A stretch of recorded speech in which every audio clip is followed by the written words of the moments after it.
Visiting the Navajo Nation today is a really, profound, deep experience because you meet people who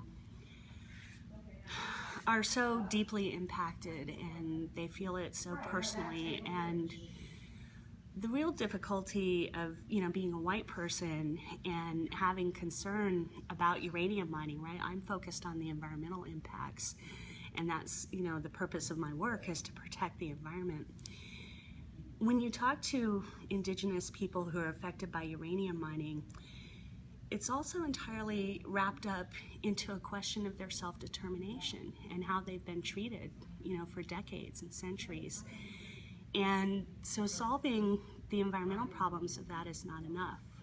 We also have to grapple with the deep cultural questions and the legacy of racism and what it means to come into communities and see them suffering when they don't really have any choice about what happened to them the first time.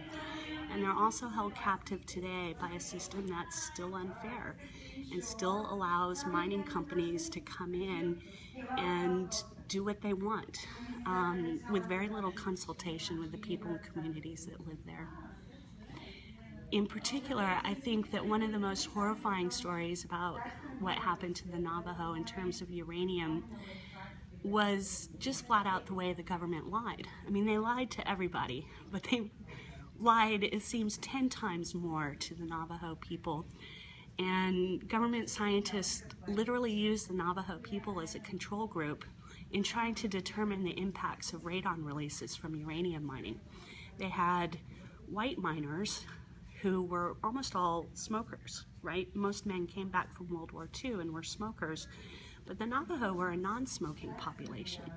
So in order to determine the impacts and the rate of death from radon exposure, they were able to compare the non-smoking population with the smoking population. That was white miners and Navajo miners. And they lied to everybody and told them there were no impacts at all. And of course, nobody knows exactly how many people died because of that.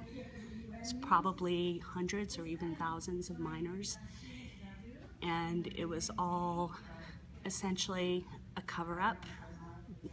We knew for decades what would happen to them, and the government didn't care. It's just a national disgrace.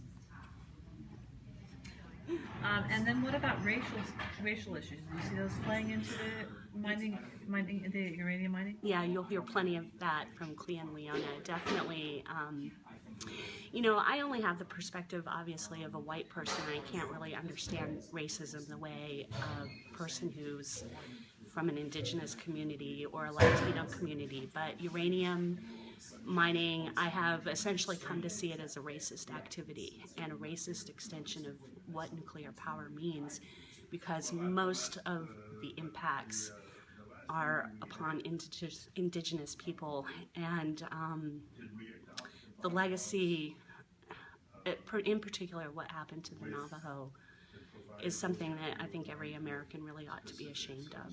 Mm-hmm. And it's really difficult to figure out how to bridge those divides today.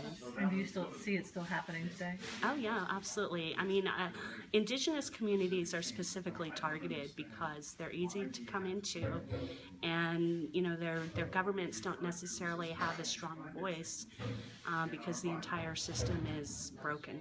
Essentially, it's really quite unfair. Uranium mining happens everywhere where people are poor, but most of the people who are impacted are people of color. Okay. I want to say something, just maybe perhaps something specific about the Navajo. I know that the others are going to speak about it as well, but...